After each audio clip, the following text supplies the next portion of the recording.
Olá pessoal e bem-vindos mais uma vez ao canal. No vídeo de hoje nós vamos comentar um pouco sobre o período da história, principalmente europeia, que recebeu o nome de Belle Époque.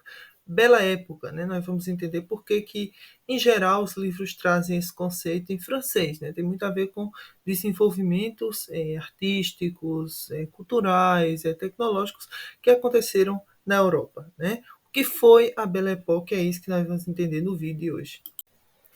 Antes de qualquer coisa, é bom nós situarmos em que contexto o que nós chamamos de Bela Época ocorre. E ocorre eh, do que os historiadores conceituaram de segunda revolução industrial ou segunda fase da revolução industrial. O que é isso? O que foi isso, né?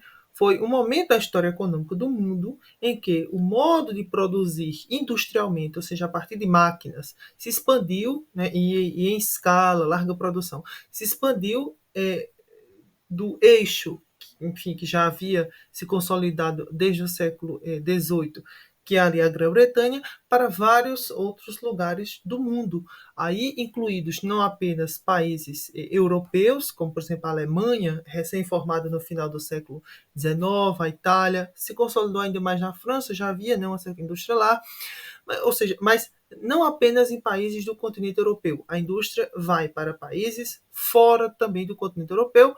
Os dois casos típicos são o caso do Japão e o caso dos Estados Unidos, né? Ou seja, o primeiro na Ásia, o segundo no continente americano. Durante essa segunda revolução industrial, nós tivemos, por exemplo, o aprimoramento da fabricação de máquinas, o desenvolvimento, por exemplo, do aço, né, para a construção de máquinas. O aço é muito mais resistente do que o ferro, que era muito usado naquelas máquinas da primeira revolução industrial, né? Nós temos, por exemplo, o desenvolvimento de novas tecnologias de energia, como é o caso, por exemplo, do uso do petróleo, né, para movimentação de motores a combustão, como, por exemplo, o desenvolvimento da eletricidade, né? Ou seja, é um momento da história industrial em que as máquinas estão muito mais potentes, muito mais fortes, estão sendo capazes de produzir muito mais coisas, né? Ou seja, é nesse cenário que vai se desenvolver o que nós chamamos de Belle Époque, né? Do ponto de vista cronológico, ou seja, temporal, nós podemos marcar mais ou menos essa Belle Époque de mais ou menos 1870, por aí. Claro que isso não é uma coisa restrita, sei lá, enfim, é determinante, ou seja, deu o ano de 1870, começou a Belle Époque, não. Mais ou menos 1870, é um ano um pouco icônico, já que foi nesse contexto 1870, 1871, que países como a Alemanha e a Itália, né, num contexto europeu muito importantes, já estão consolidados enquanto nações, né, estados nacionais, e vai até mais ou menos 1914, que é quando eclode a Primeira Guerra Mundial. E aí, veja, em um mundo em guerra não tem como nós falarmos aqui em Belle Époque, né?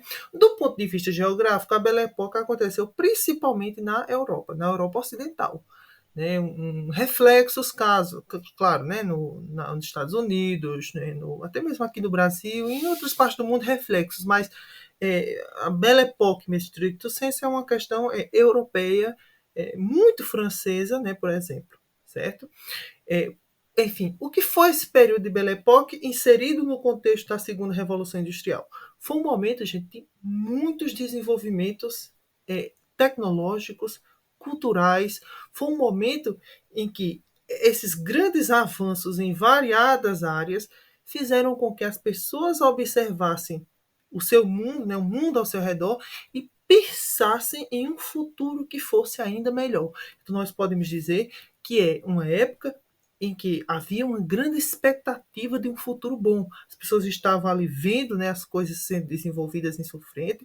A Belle Époque é um momento de grande desenvolvimento artístico, cultural, tecnológico, científico, né, por isso bela época, e as pessoas vendo isso em seu cotidiano, todo esse desenvolvimento, principalmente na Europa, claro, projetavam um futuro que fosse bom. Então é uma época de grandes expectativas em relação ao futuro, né? Quais foram essas coisas todas que se desenvolveram nesse contexto, Michel? Bem, nós temos muitos exemplos. Por causa das vacinas, né? Foram criadas várias vacinas para combate a várias doenças, várias enfermidades, né? Nesse contexto, por exemplo, gente, foram desenvolvidos também no campo da medicina, como eu coloquei aí, coisas como, por exemplo, a anestesia. Se vocês prestarem atenção naquele quadro que eu coloquei no início, na capa do vídeo, né, aquele mais de baixo, que é um quadro de um pintor chamado Gaspare Traversi, o quadro se chama A Operação, ou seja, são médicos operando uma pessoa, essa pessoa está gritando porque não tem a anestesia. No contexto da Belle Époque, com todo esse desenvolvimento dos métodos, né, de anestesia, agora, claro, as pessoas não precisam sofrer tanto. Então, a medicina se desenvolveu muito. Foram feitos, por exemplo, muitos estudos em relação à propagação de doenças. Durante muito tempo, né, na Europa, né, por exemplo, não apenas na Europa, mas, por exemplo, na Europa, já que a Belle Époque tem como foco a Europa, as pessoas acreditavam que a propagação de muitas doenças ocorria por coisas que se espalhavam no ar, chamados miasmas. E aí, nesse contexto, eles descobrem bactérias, vírus, começam a fazer estudos em relação à propagação de várias doenças a partir desses agentes infecciosos, contaminantes, que nós não podemos ver, mas que existem, diferentemente dos miasmas, que não, nem sequer existiam.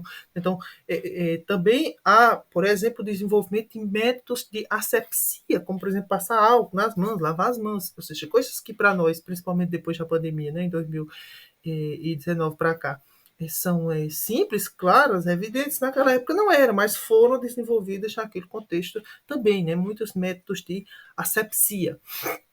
Do ponto de vista de grandes tecnologias internacionais, o que havia muito naquele contexto eram as chamadas exposições internacionais, né, ou então exposições mundiais. Vários países organizavam uma feira em um determinado país, um ano era uma sede num país, outro ano a sede era outro país, mas enfim, de tempos em tempos em outro. Mas eram grandes feiras em que os países apresentavam ao mundo as tecnologias que estavam desenvolvendo naquela época, né? Enfim, os países colocavam seus estándares. Uma curiosidade é que a Torre Eiffel, né, essa que vocês podem ver aí no slide, ela foi projetada para um momento em que a França iria receber uma exposição internacional, em que vários países iriam mostrar para o mundo as tecnologias que estavam desenvolvendo naquele contexto. Ela foi projetada originalmente para ser uma torre de transmissão de linhas de telecomunicação, né? Mas e aí depois, enfim, ficou, não foi pensada para ser permanente, mas enfim, ficou como símbolo, né, do desenvolvimento tecnológico da França naquele contexto. Hoje em dia é um símbolo, né, da França. Ninguém pensa na França sem pensar em Torre Eiffel, por exemplo, Paris, né? Então, muitos avanços também no campo, o desenvolvimento, por exemplo, de grandes máquinas agrícolas, que aumentavam naturalmente a produção, o desenvolvimento de mais fertilizantes, que também aumentavam a produção. Então, também o campo, a agricultura, né, foram áreas muito beneficiadas por esse grande desenvolvimento tecnológico daquele contexto. Novas fontes de energia, como eu citei para vocês, né, essa questão está inserida no contexto da segunda revolução industrial. Então, é durante esse período que nós chamamos de Belle Époque que se desenvolve muito a eletricidade, a questão do uso de tecnologia, de combustíveis fósseis, né, como o petróleo, né, naquela época foi uma grande, vamos dizer assim, uma grande inovação, né, o uso de petróleo, o motor a combustão, né, diferentemente do motor a vapor, por exemplo, da primeira revolução industrial, né. Grandes avanços nas telecomunicações. Então, é inventado, por exemplo, o telefone, né? O telefone é inventado lá no ano de 1876. É inventado, por exemplo, o telégrafo para, enfim, comunicar, né? As pessoas se comunicarem melhor.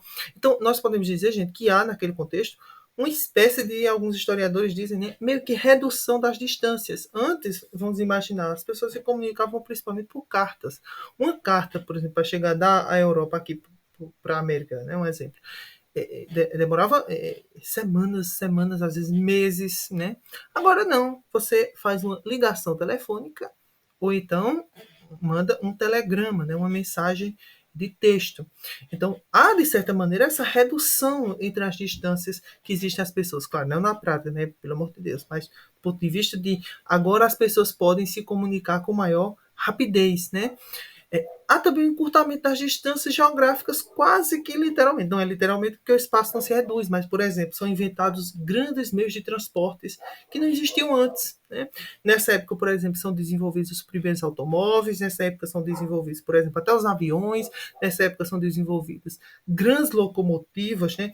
Nós temos, por exemplo, muitos países construindo linhas de trem muito grandes. Né? Nos Estados Unidos, por exemplo, foi feito no ano de 1869 a chamada transcontinental, que ligava uma ponta à outra, né, dos Estados Unidos, que são um país muito grande. Na Rússia, nós tivemos, no final do século XIX, a construção da chamada Transiberiana, que ligava Moscou, até, que fica na parte europeia da Rússia, até Vladivostok, que fica no extremo oriente da Rússia. Né? Então, um grande desenvolvimento também dos meios de transporte. Né? O cinema, por exemplo, se desenvolveu muito nesse contexto também. Né? Houve também avanços políticos significativos. Então, nós temos, por exemplo, o caso do movimento sufragista das mulheres. Né? A gente lembra, por exemplo, da britânica Emmeline Pankhurst, que organizou todo o movimento em prol do voto feminino, né, na Inglaterra. Isso teve repercussão em outros países europeus. Né?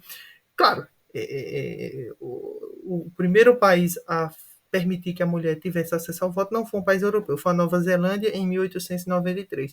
Mas devido ao movimento sufragista, ou seja, sufragista é voto, então o movimento sufragista é um movimento de pessoas que querem acessar ao voto. No caso do que nós estamos tratando aqui, das mulheres, né? Foi muito forte no Reino Unido e pouco a pouco os países europeus vão permitindo que as mulheres possam votar. É o primeiro país da Europa a permitir isso, foi a Finlândia, lá em 1906, portanto já início do século XX, depois veio a Noruega, Dinamarca, Islândia, enfim.